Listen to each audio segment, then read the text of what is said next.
স্বাধীন দেশে এই বাচ্চাগুলোকে এভাবে অন্যায়ভাবে যে ওদের যে যৌক্তিক একটা দাবি ছিল সেই দাবিটা নিয়ে ওরা কথা বলতে পারতো, ওদেরকে ডেকে নিয়ে যেতে পারতো, ওদের সাথে কথা বলতে পারতো, সেই জায়গায় ওদের গায়ে গুলি চালানোর মতো তো কিছু হয় নাই।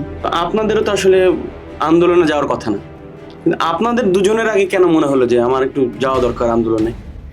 আসলে এটা আমার একটু আগে থেকে বলতে হয় যে মুগ্ধকে মেরে ফেললো, ফারহান ফায়াজকে যেদিন মারলো ওই দিন আমি এত কান্না করেছিলাম যে আমি এটা চিন্তাই করতে পারতেছিলাম না যে একটা স্বাধীন দেশে এইভাবে বাচ্চাগুলোকে কিভাবে মেরে ফেলে। মুগ্ধকে মেরে ফেললো যেদিন, সেদিন আমি আসলে একদম ট্রমাটাইজ হয়ে গেলাম যে এটা কেমন করে সম্ভব। আমার দুই বাচ্চা, দুই মেয়ে, ওরা যেত ওই আন্দোলনে। আমার ছোট ভাইটা যেটা ওদের চাচা, ওরা যেত পানি, তারপরে সিঙ্গারা, ওগুলো নিয়ে ওরা আন্দোলনে যেত। ওরা আসতো যেত, এটা জাবির দেখেছে।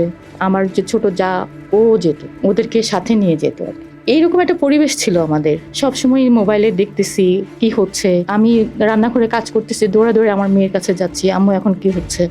তখন বলছে আম্মু এখন তো কুমিল্লায় লাইট অফ করে দিচ্ছে, ওখানে তো এই অবস্থা, মসজিদগুলোতে মাইক দিয়ে করতেছে যে আমাদেরকে সাহায্য করুন। তারপরে জাহাঙ্গীরনগরে গণহত্যা চলতেছে, এই টাইপের যে খবরগুলো হচ্ছিল না, তখন আমরা নিজেকে আর ধরে রাখতে পারিনি। আমরা চিন্তা করতেছিলাম যে বাবারও তো মাঠে নেমেছে, এখন আমাদের মাদেরকে না নামতে হবে, আমরা কেন বসে আছি ঘরে, আমরা পরবর্তী প্রজন্মকে কি জবাব দিব যে এইভাবে একটা বাচ্চা স্বাধীন দেশে এই বাচ্চাগুলোকে এভাবে অন্যায়ভাবে যে ওদের যে যৌক্তিক একটা দাবি ছিল সেই দাবিটা নিয়ে ওরা কথা বলতে পারতো, ওদেরকে ডেকে নিয়ে যেতে পারতো, ওদের সাথে কথা বলতে পারতো, সেই জায়গায় ওদের গায়ে গুলি চালানোর মতো তো কিছু হয় নাই।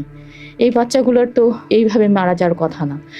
এটার প্রতিবাদ স্বরূপ আমরা যারা আছি ঘরের ভিতর। আপনার কি মনে হয়নি যে নামলে আপনার গায়ে গুলি লাগতে পারে? আসলে তখন ওই সময়টা না ওইরকম চিন্তা হয় নাই যে এই বাচ্চাগুলো মারা যাচ্ছে, আমরা কেন ঘরে বসে আছি।